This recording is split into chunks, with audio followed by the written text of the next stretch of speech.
اولی که تلاش باید بکنیم که گمان را همیشه نیک بکنیم، یعنی خود را چنین تربیت بکنیم هیچ وقت منفیگرا نباشیم و همیشه باید مثبت بیاندیشیم. و قرآن هم ما شما را متوجه میکنه به مثبت گرایی و گمان نیک در کل حالت ها، نه در یک بخش. و ما را منع میکند از گمان ها. یا ایها الذین آمنوا اجتنبوا کثیرا من الظن ان بعض الظن اسم. هر قدر که زیاد انسان گمان بکند، چه بس اوقات گمان ها انسان را به گناه میکشونه. از جملهش تجسس است که تجسس با زمینه را به غیبت مساعد میکنه و غیبت با زمینه را به کشمکش های بزرگ دیگری.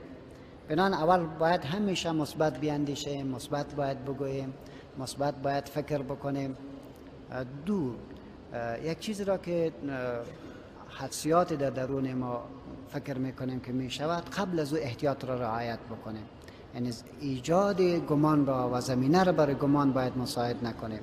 به طور مثال وقتی که میخواستیم قضای حاجت برویم، در وقت نشست بسیار کوشش بکنیم که در جای باید پیشاب شود که سخت نباشد که پاش اوش به ما نپره، و کالای خود را دقیق جمع بکنیم.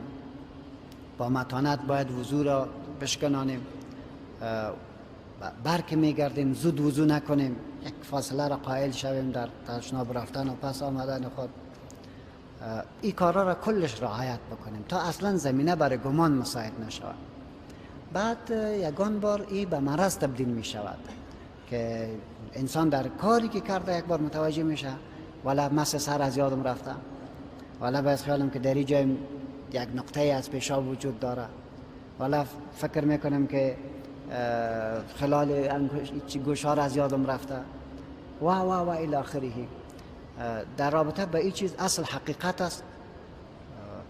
برین با مو بخشتان که این کار کردین، یا به تعبیر دیگری یک کمک دقیق شوین. جایی که میلانتان بیشتر شد پس در زمو فیصله بکو پیش برو.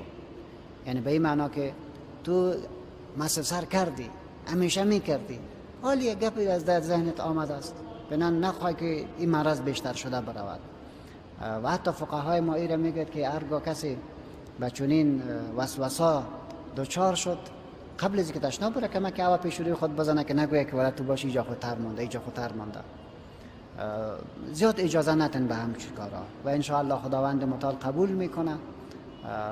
و تشویش را نکنین. لا حول ولا قوة الا بالله را بیشتر بکنین، اذکار را بیشتر بکنین و آمادگی را به یک شی صحیح بگیرین. یعنی قبل از اینکه یک جای رفتی وضو میگرفتی، غسل میکردی، نماز میخواندی، با فکر بخوان و ان شاء الله باز به می اذکار و به می دقت در عمل ان شاء الله از بین میرود. بعد از او اگر این به یک مرض تبدیل میشود، بعد باید کاملا ختمش بکنیم. به طور مثال ما داخل نماز میشیم، نیت بسته میکنیم، نیت کردم باز غلط میکنه، باز نیت کردم.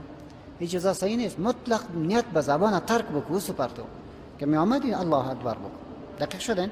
یعنی آنچه که تو را به تشویش میده قطعش کن و اجازه نده که زیاد تشویش بکنی و این صحیح هم نیست.